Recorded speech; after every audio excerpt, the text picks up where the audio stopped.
It's 3:14 a.m.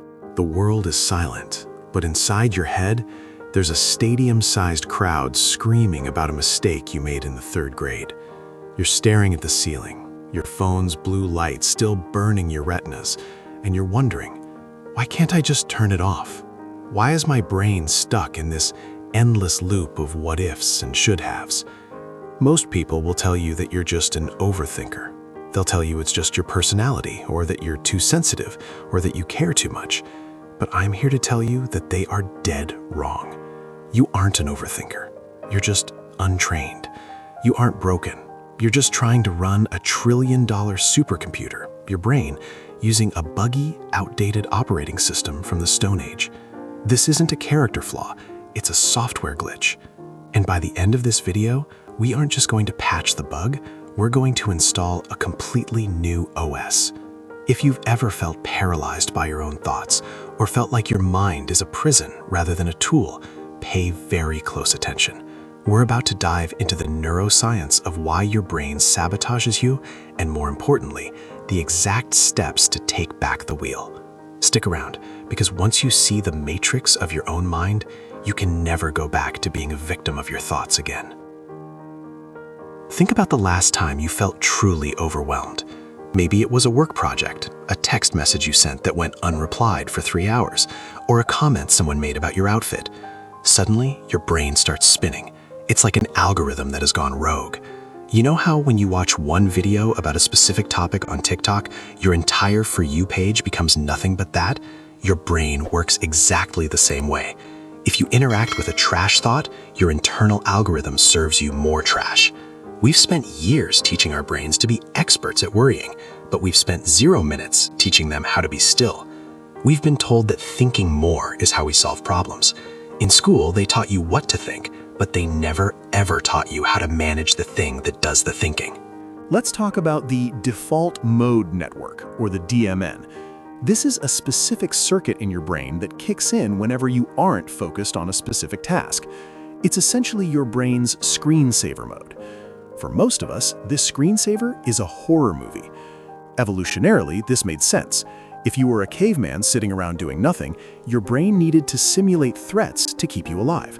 What if a tiger comes? What if the tribe kicks me out? But today, there are no tigers. The threats are now an unread email or a "we need to talk" text. Your DMN is still running that ancient survival code, creating disasters that don't exist.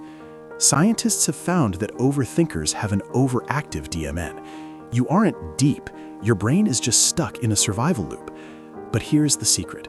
You are not your thoughts. You are the one hearing them. Imagine you're sitting in a movie theater. On the screen, there's a high-speed car chase. You feel your heart racing, your palms getting sweaty, your breath becoming shallow. But you aren't in the car. You're in a comfortable chair eating popcorn. The moment you realize you're in a theater, the fear loses its grip. This is metacognition, the ability to think about your thinking. Most of us spend our lives thinking we are the actors in the movie. We are the ones driving the car, crashing into the wall. But the goal of a trained mind is to move back into the audience, to look at a thought and say, "Oh, look at that. There goes insecurity script number 4 again. Interesting." This is like opening an incognito window for your mind. When you browse in incognito mode, the history isn't saved and the trackers don't follow you. We need to learn how to browse our thoughts without letting them track our emotions. One of the most powerful tools to achieve this is what I call the 10-second label. The next time you feel a spiral starting, I want you to literally stop and label the thought out loud or in your head. Don't say, "I'm worried I'm going to fail." Say, "I am having the thought that I might fail." It sounds like a small linguistic shift, but it's a neurological earthquake. It creates a buffer between your identity and the mental event. You are the sky. The thoughts are just clouds. Clouds come, clouds go, but the sky remains untouched. When you label a thought, you move the activity from the emotional, reactive part of your brain, the amygdala, to the logical, executive part, the prefrontal cortex. You are literally cooling down your brain's engine. But why is this happening so much more now? Why does it feel like our generation is the most anxious in history? It's because of cognitive load. We are living in an era of decision fatigue. Every single day, You are forced to make thousands of tiny decisions that your ancestors didn't have to deal with. What should I wear? What should I eat? Which of the 400 versions of toothpaste should I buy? Which thumbnail should I click? Should I swipe left or right? Every one of these choices uses a tiny bit of your mental bandwidth. By the time you get to 7 p.m., your brain is throttled. It's like a phone with 20 apps running in the background. It starts to heat up, it gets glitchy, and eventually it freezes. This is when overthinking hits the hardest. You've probably heard the story of Steve Jobs wearing the same black turtleneck every day to save his brain power for important decisions. That's not just a tech bro quirk, it's a biological necessity. We are constantly leaking mental energy. Think about your morning. If the first thing you do when you wake up is grab your phone and scroll, you are handing over your brain's prime real estate to strangers. You are reacting to news, to memes, to other people's filtered lives. You are spiking your cortisol, the stress hormone, before you've even brushed your teeth. This sets your default mode network to a high alert state for the rest of the day. You're essentially starting your car and redlining the engine in neutral. No wonder you're exhausted by noon. To fix this, we need to implement the rule of 3 decisions.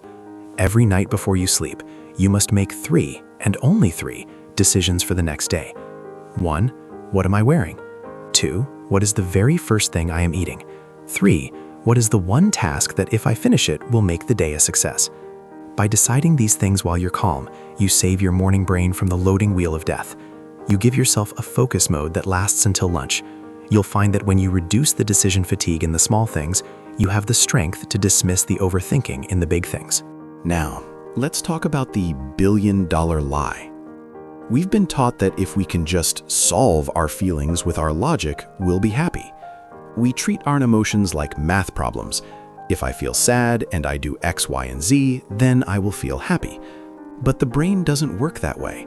In fact, the more you try to think your way out of a feeling, the deeper the feeling gets. This is because of something called emotional granularity. Most people have the emotional vocabulary of a toddler. We say we feel bad, stressed, or fine. But fine is the most dangerous word in the English language. It's a mask. It's a blurry image. Imagine your emotions are like a map.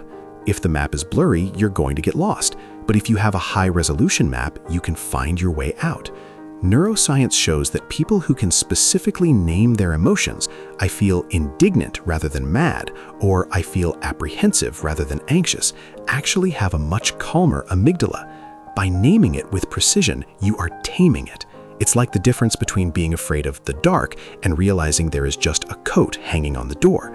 One is a vague, terrifying monster. The other is a specific, manageable reality. We need to upgrade our emotional dictionary. Stop saying you're stressed. Are you overwhelmed? Are you lonely? Are you feeling inadequate? Are you just hungry? Be specific. The truth will set you free, but first it has to be accurately labeled. This brings us to if-then architecture. This is the pro version of mental management. Most overthinking happens because we have open loops in our minds. Our brain hates unfinished business. If you have a vague worry about the future, your brain will keep it spinning like a background process. To close the loop, you need a protocol, an if-then statement. If I start thinking about my ex, then I will immediately stand up and do 10 push-ups. If I feel my chest tightening because of work, then I will perform 2 minutes of box breathing. You are creating a mental macro, a pre-programmed response so that you don't have to think when the crisis hits. You just execute the code. I want you to think about your mind like a garden. For most of you, your garden is full of weeds. You didn't plant them on purpose, they just grew because you left the gate open. The seeds were dropped by social media, by toxic friends, by a culture that profits from your insecurity. You've been trying to reason with the weeds. You've been asking the weeds, why are you here? Please leave. But weeds don't listen to logic. You have to rip them out, and then you have to plant something else. You are the gardener, not the tree. The tree can't help but grow toward the light, but the gardener chooses where the light goes. We're living in a soft life versus hustle culture world.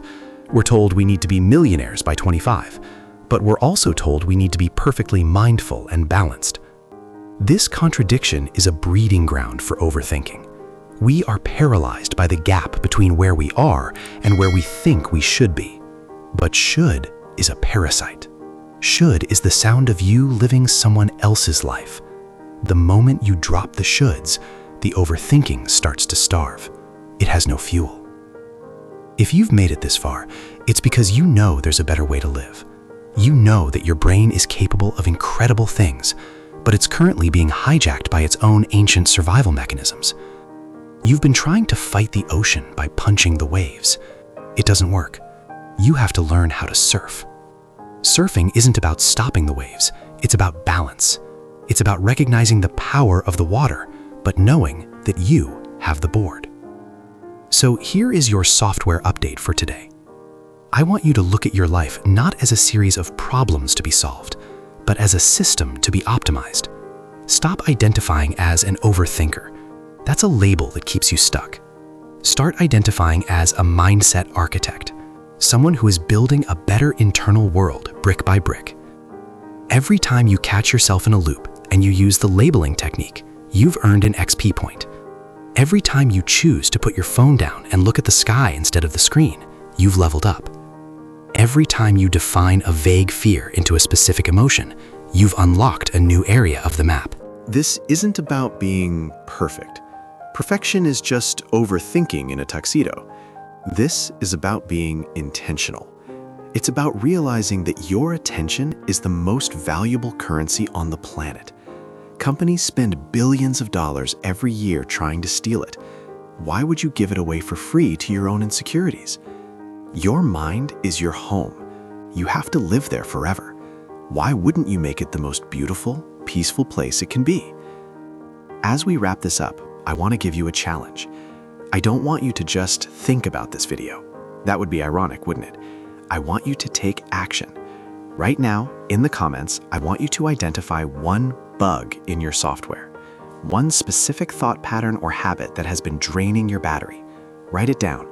By writing it, you are externalizing it. You are taking it out of your head and putting it on the screen. And then I want you to write one if-then statement to counter it. For example, the bug, I scroll TikTok for an hour when I'm sad. The update, if I feel sad, then I will listen to one full song and just breathe. Let's build a community of architects. Let's stop being victims of our own biology and start being masters of our own psychology. If this resonated with you, hit that subscribe button to join our weekly software updates. We're going to keep diving into the tools, the science, and the stories that help you reclaim your mind and live the life you were actually meant for. Turn off the autoplay of your thoughts. Take back the remote. And remember, you are the observer, the gardener, the architect. The noise is just noise. You are the silence behind it. Go out there and start building. I'll see you in the next one. And for tonight, just put the phone down, take a deep breath, and let the garden rest. You've done enough thinking for one day. It's time to start being. Actually, before you go, think about this one last thing. Every single great achievement in human history, from the pyramids to the moon landing to the device you're holding in your hand, started as a thought. But it only became real when the thinking stopped and the doing began. The world doesn't need more people who are thinking about great things. It needs people who are brave enough to clear the mental clutter and actually do them. You have that fire inside you. Don't let the smoke of overthinking put it out. Clear the air. The view is much better from here. See you next week. Stay sharp, stay mindful, and most importantly, stay in the driver's seat. Your brain is a powerful engine, but you are the pilot. It's time to fly.